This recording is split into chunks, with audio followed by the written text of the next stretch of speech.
السلام علیکم ناظرین، طویل غیر حاضری کے بعد دوبارہ پیش خدمت ہوں آپ کے لیے آپ کا میزبان شاہد علی۔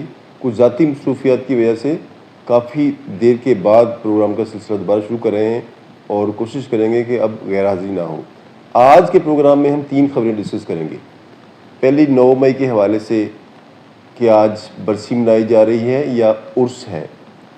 دوسری خبر ہم شامل کریں گے کہ وکلا کا جو تصادم لاہور میں ہوا پولیس کے ساتھ، اس کی کیا وجوہات ہیں اور پس منظر کیا ہے، معاملات کیوں اتنے گمبھیر ہو گئے۔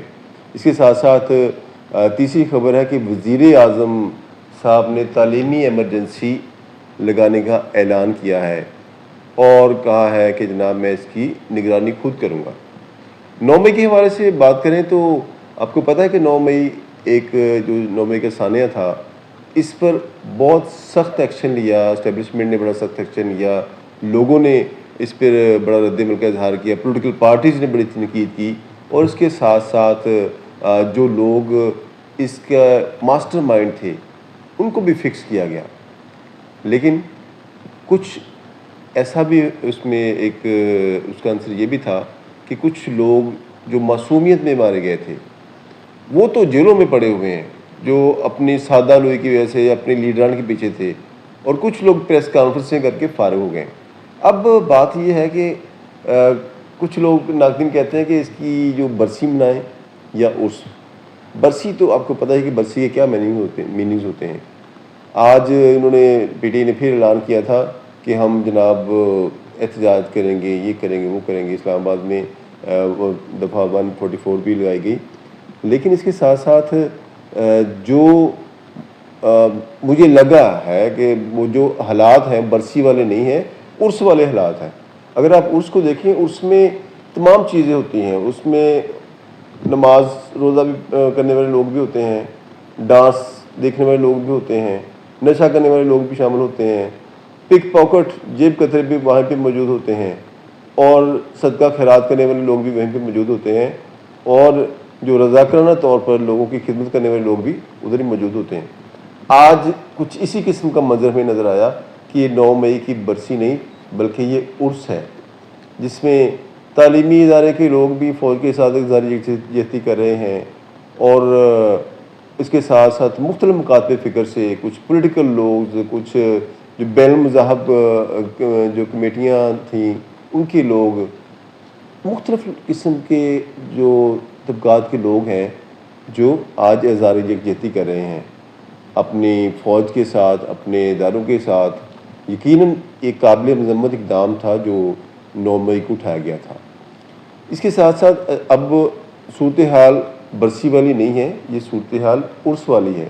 جیسے بزرگ کہتے ہیں نا کہ جب کوئی بندہ عرس پہ جاتا ہے تو کچھ لوگوں کو وہاں پہ شرک نظر آ رہا ہوتا ہے، کچھ لوگوں کو وہاں پر عبادت نظر آ رہی ہوتی ہے، کچھ لوگوں کو وہاں پر فحاشی نظر آ رہی ہوتی ہے، کچھ لوگوں کو وہاں پر جو جرائم نظر آ رہے ہوتے ہیں۔ ہر ایک کی اپنی اپنی آنکھ ہے کہ اس نے وہاں سے کیا لینا ہے۔ آج کے دن کو اگر آپ دیکھیں گے تو یہ آپ کو ایک عرس کی مانند دکھائی دے گا، یہاں پر تمام جو ہے عناصر موجود ہیں۔ اس کے ساتھ ساتھ جو وکلا کا اور پولیس کا جو تصادم ہوا، اور آج ملک بھر میں وکلا جو ہیں اسٹرائک پر ہیں، یہ کوئی نیا کام نہیں ہے۔ وکلا کا پولیس کے ساتھ تصادم ایک روٹین میٹر بن چکا ہے۔ وکلا ایک باقاعدہ پاور پاکٹ کے طور پہ کام کر رہے ہیں، اور اس ملک کا آپ اندازہ کریں کہ جس میں قانون کی بات کرنے والے، قانون سے لوگوں کو رہنمائی دے کر انہیں سزا و جزا دلوانے والے لوگ، اور اس کے ساتھ ساتھ جو تمام قانون کی تشریح کرنے میں اپنا کردار، جنہوں نے زندگیاں وقفی ہوتی ہیں، ان کا اپنا عمل یہ ہے کہ وہ روز کسی سے جھگڑا کرتے ہیں۔ کبھی پولیس کے ساتھ جھگڑا ہے ان کا، کبھی پولیٹیکل پارٹی کے ساتھ جھگڑا ہے، کبھی وارڈن کے ساتھ جھگڑا ہے، کبھی عام آدمی کے ساتھ جھگڑا ہے، کبھی وابڈا والوں کے دفتر پہ قبضہ کر لیا، کبھی کچھ کیا۔ یہ بڑی عجیب سی صورتحال ہے۔ تو سنجیدہ جو حلقے ہیں وکلا برادری کے، وہ ان کا کردار ہمیشہ سے مثبت رہا ہے۔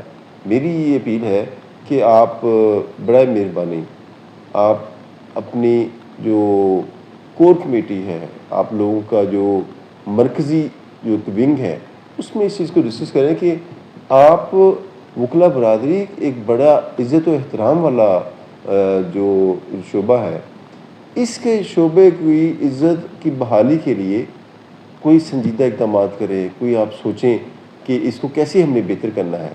اس کے ساتھ ساتھ جو تیسری بات ہے کہ وزیر اعظم صاحب نے کہا کہ جی تعلیمی ایمرجنسی لگائی جا رہی ہے، اس کے ساتھ ساتھ میں اس تمام عمل کی خود نگرانی کروں گا، اور جتنے بچے جو پاکستان میں جتنے بچے جن کی تعداد اتنی زیادہ ہے کہ وہ اسکول نہیں جا رہا ہے، پوری دنیا میں کسی ملک میں اتنے بچے نہیں ہیں جو اسکول نہ جاتے ہوں۔ دیر آئے درست آئے بڑا احسن اقدام ہے۔ اگر اس پر میں کہتا ہوں وزیر اعظم صاحب نے سنجیدگی کے ساتھ جیسے بیان دیا ہے، اس پہ عمل درآمد بھی کرنے کی کوشش کی، تو یقیناً آئندہ چند سالوں میں، چند دہائیوں میں پاکستان کی جو صورتحال یکسر تبدیل ہو جائے گی۔ اگر حقیقی تعلیم دی جائے، اگر صرف انفارمیشن نہ دی جائے، تعلیم کے ساتھ تربیت بھی دی جائے اور اس میں حکومت نے اپنا فعال کردار ادا کیا، تو یقیناً ہماری جو قوم ہے، ہمارا جو مستقبل ہے، وہ روشن ہونے کی بھرپور اس کے ہمارے امکانات ہیں۔ لیکن صورتحال یہ ہے کہ ہمارے ورڈز اور بیہیویئر میں کنٹراڈکشن ہوتا ہے۔ حکومتیں ہمیشہ نعرہ لگاتی ہیں، عمل درآمد کرتی ہوئی نظر نہیں آتی۔ اب اگر اس تعلیمی ایمرجنسی کو واقعی سنجیدہ لیا تو مسلم لیگ نون کی جو پولیٹیکل پوزیشن ہے وہ بھی بہتر ہوگی، جو کہ اب کافی ڈاواڈول ہے، اور اس کے ساتھ ساتھ جو اس ملک کی جو ہے تقدیر کے بھی بہتر ہونے کے روشن امکانات ہیں۔ اجازت دیجیے اور ہمارے چینل کو سبسکرائب کر لیجیے گا تاکہ بہت سارے جو لوگ ہیں ان تک بھی یہ بات پہنچ سکے، اور ایک ظاہر تمام چینلز کے جو جتنے بھی لوگ ہیں وہ آخر میں یہی اپیل کرتے ہیں کہ ہمارے چینل کو سبسکرائب کیجیے گا۔ بہت شکریہ۔